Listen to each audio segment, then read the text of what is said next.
Hi guys, সবাইকে জানাই good morning. তোমরা সবাই কেমন আছো? আশা করি খুব ভালো আছো। আর আজকে গাইস মাম্মাম আমার আগেই স্নান টান হয়ে গেছে। মাম্মাম স্নান করে দেখো ইউনিফর্ম পরে রেডি।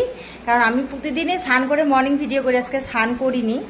তার একটাই কারণ, মাম্মামকে আগে খেতে দেবো, তারপর আমি স্নান করতে যাবো না। ও মানে খেতে এতটা লেট করে কি বলবো। আর ওইদিকে আমি চা বসায় দিয়ে এসেছি। এদিকে দেখো আমার চায়ের জল ফুটছে। আর দুপুরের আমার ভাত নিয়ে যাওয়ার জন্য রেডি। ভাত, এই উচ্ছে চচ্চড়ি আর মাছের সবজি। আর মাম্মামেরও ডিম সিদ্ধ করে দিয়েছি স্কুলের জন্য, জলের বোতল। এই আর মাম্মাম গাইজ আজকে স্কুল শেষ করে ড্যান্স ক্লাস থেকে আসবে, তাই দেখো যে এটাকে কি বলে জানি না, পাউরুটির মধ্যে ক্রিম আছে ভিতরে, আর একটা কাপকে আর দুটো খিজুর আর একটা ফুটি দিয়ে দেবো মাম্মামের ড্যান্স ক্লাসের জন্য।